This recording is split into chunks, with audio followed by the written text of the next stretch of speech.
Hi friends, puri Jagannath ఆలయం 46 సంవత్సరాల తర్వాత పూరి జగన్నాథ ఆలయం యొక్క రత్న భండార్ని ఓపెన్ చేశారు. ఒడిశాలోని పూరిలో ఉన్న 12వ శతాబ్దపు జగన్నాథ ఆలయం యొక్క ఖజానా రత్న భండార్ని 46 ఏళ్ల తర్వాత ఆదివారం మధ్యాహ్నం తెరవబడింది.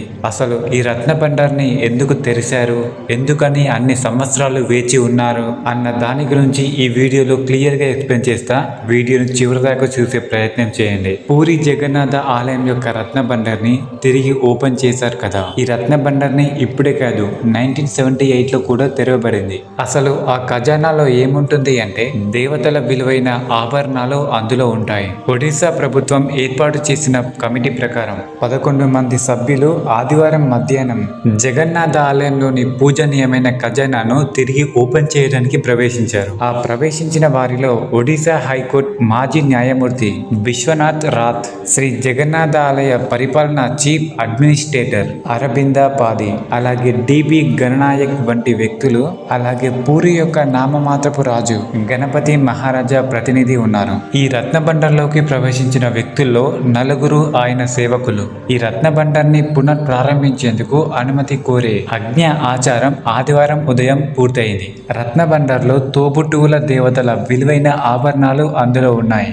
జగన్నాథుడు, సుభద్ర మరియు బలభద్రుడు శతాబ్దాలుగా భక్తులు మరియు రాజులు విరాళంగా ఇచ్చారు. ఇది బయట గది బహారా బండర్, అలాగే లోపల గదిని బితారా బండర్ గా 2 గదులుగా విభజించారు. ఈ ఖజానా కమిటీ సభ్యులు లోపలికి వెళ్లటంతో పాములు పట్టేవారు 2 బృందాలుగా కూడా ఆలయం వద్ద ఉన్నారు. వీళ్ళు ముందే ఖజానాలో పాములు ఉన్నట్లు కూడా గుర్తించారు. రత్న బండర్ని ప్రారంభించిన తర్వాత మీడియాను ఉద్దేశించి మేము బయటి రత్న బండర్ని విజయవంతంగా సక్సెస్ చేశాము అంటూ మీడియా మిత్రులతో మాట్లాడారు. అయితే ఈ రత్న భండార్ అంటే ఏంటి అని అంటే, ఈ గుడిలో మనకు మెయిన్ గా 3 ఛాంబర్స్ ఉంటాయి. First chamber, second chamber, third chamber. అయితే ఇందులో ఫస్ట్ ఛాంబర్ ని ఎప్పుడు ఓపెన్ చేస్తూ ఉంటారు.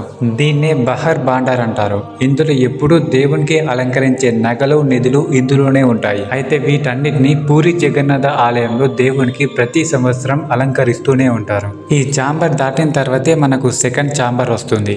ఆ సెకండ్ ఛాంబర్ లో అందరూ నమ్మేది ఏంటంటే అందులో ఎంతో బంగారం, ఎంతో నిధులు ఉంటాయి అని నమ్ముతారు. ఈ నమ్మకానికి అనుకూలంగానే 1978 మే 30న ఆ సెకండ్ ఛాంబర్ తలుపుల్ని ఓపెన్ చేశారు. ఈ సెకండ్ ఛాంబర్ ని ఓపెన్ చేయడానికి ముందు మీకు ఒక ఇంట్రెస్టింగ్ విషయం చెప్పాలి. ఈ సెకండ్ ఛాంబర్ ని ఓపెన్ చేయడానికి మనకు 3 తాళాలు కావాలి. ఆ 3 తాళాలు ఒకేసారి పెట్టి ఓపెన్ చేస్తేనే సెకండ్ ఛాంబర్ యొక్క తలుపులు మనకి ఓపెన్ అవుతాయి. సో అలాగా 1978 లో ప్రభుత్వం ఆ డోర్ ని ఓపెన్ చేయగానే అందులో ఉన్న నిధిని చూసి ఒక్కసారిగా షాక్ అయ్యారు.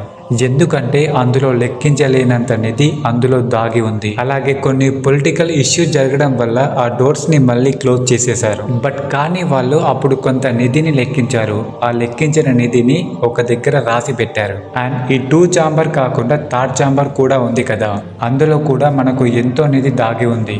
ఈ సెకండ్ ఛాంబర్ లో ఉన్న నిధి కంటే థర్డ్ ఛాంబర్ లో ఎక్కువే నిధి ఉందని నమ్ముతారు. కాకపోతే 1978 లో సెకండ్ ఛాంబర్ ని ఓపెన్ చేసిన తర్వాత థర్డ్ ఛాంబర్ ని కూడా ఓపెన్ చేయడానికి ట్రై చేశారు. కానీ వాళ్ళంతా ఆ థర్డ్ ఛాంబర్ ని తెరవడానికి విఫలమయ్యారు. ఎందుకంటే థర్డ్ ఛాంబర్ కి కాపలాగా మహాశివుడు ఉన్నాడు. కానీ ఇప్పుడు మన ప్రభుత్వం ఆ థర్డ్ ఛాంబర్ ని కాదు, సెకండ్ ఛాంబర్ ని ఓపెన్ చేయడానికి డిసైడ్ అయ్యింది. ఎందుకంటే 1978 లో ఆ ప్రభుత్వం ఆ నిధిని పూర్తిగా లెక్కించలేదు. అండ్ ఆ తర్వాత 2018 లో మళ్ళీ ఓపెన్ చేయడానికి ట్రై చేస్తే, అంటే అప్పుడు ఏం చెప్పారంటే ప్రతి 3 years కి ఒకసారి దీన్ని ఓపెన్ చేయాలని అప్పటి రూల్ ఉండేది. కానీ అప్పుడు పొలిటికల్స్ వారు ఏం చెప్పారు అంటే ఆ 3 కీస్ ఉంటాయి కదా, అదే ఆ 3 తాళాలు, అందులో ఒక తాళం మిస్ అయింది అని చెప్పారు. అండ్ తరువాత మన బీజేపీ ప్రభుత్వం పూరి జగన్నాథం యొక్క సెకండ్ ఛాంబర్ ని ఓపెన్ చేసి నగలు లెక్కిస్తాం అని చెప్పారు. అండ్ ఆ విధంగానే సెకండ్ ఛాంబర్ యొక్క తలుపులు